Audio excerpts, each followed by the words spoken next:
Hey there, and welcome. If you're a new university student, you are in exactly the right place. Today, we're diving into one of the biggest skills you'll need to succeed, mastering your time.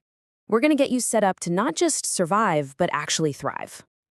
Okay, let's be real for a sec. Between lectures, studying, trying to have a social life, maybe even a job, does it feel like you're being pulled in a million different directions? If you're nodding along and feeling totally swamped, trust me, you are so not alone. It's pretty much the classic first-year experience. But here's the good news, that overwhelmed feeling, it's a problem with a solution. It's not about magically finding more hours in the day, it's about taking control of the hours you already have.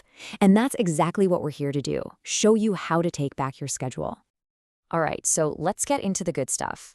Think of this as your new time management toolkit. We're going to arm you with two super simple but seriously powerful techniques that'll help you manage the chaos and build a schedule that finally works for you. First up in our toolkit, time boxing.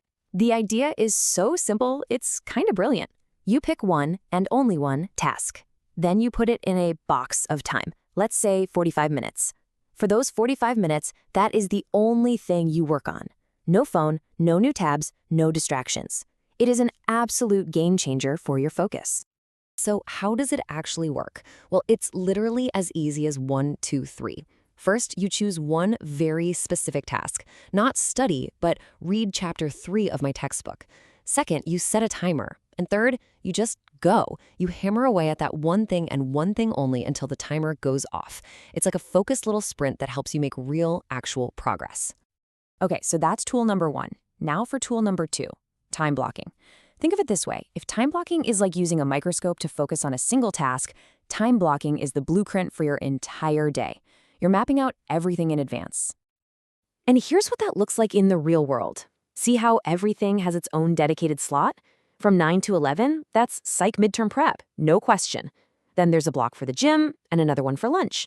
By giving every hour a job, you're not wasting that precious mental energy just trying to figure out what you should be doing next. Okay, so we've got time boxing and time blocking. Two great tools, but which one should you use and when? Let's break down the differences so you can pick the right strategy for the right moment. This chart really breaks it down nicely. If you need to fight that urge to procrastinate and just start that scary assignment, time boxing is your best friend. But if you want to create a predictable, balanced routine for the whole week, time blocking is the way to go. But here's the pro tip. They work even better together. You can time block a 2-hour study session and then use time boxing inside that block to do focused 45-minute sprints. See? Total game changer. And this is probably the most important thing to remember. These techniques aren't meant to be a prison for your schedule. They're flexible. They're adaptable. You can and you absolutely should experiment. Try a 25-minute time box or a 60-minute one. Shuffle your blocks around. The whole point is to play with it and find a rhythm that actually works for you. All right, theory is great, but let's talk practicals. Because knowing how to do this is one thing. But what happens when your perfectly planned day meets, real life? Let's talk about the roadblocks you're definitely gonna face. I mean, does any of this look familiar? Yeah, I thought so. That little voice telling you to watch one more video, the constant buzzing from your phone, your roommate wanting to chat right when you sit down to study. This stuff is going to happen. The key is not to beat yourself up about it. It's about expecting these things and having a game plan for when they inevitably show up. The good news is you don't have to fight these battles with willpower alone. You've got secret weapons. That calendar on your phone, that's your best friend for time blocking your week.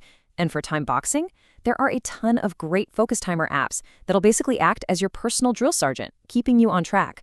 These tools are designed to help when your motivation takes a hit. So why go through all this trouble? What's the big payoff here? It's about making a huge shift from feeling like your schedule runs you to you running your schedule. Let's look at what that actually feels like. And look at the results. We're not just talking about getting more stuff done. We're talking about way less stress because you're not constantly cramming at the last minute. We're talking about better grades because your study sessions are actually effective. And honestly, maybe the most important part, actually having a life, creating that balance so you can enjoy everything else university has to offer without feeling guilty. And hey, don't just take my word for it. Students everywhere use these exact methods to completely change their university experience. The stories are out there. Mastering your schedule is the secret sauce to crushing it in your classes and having an amazing time. You can absolutely do this. So, I'm going to leave you with this question. Once you're in the driver's seat, once you have time for your studies and for yourself, what are you going to do with it?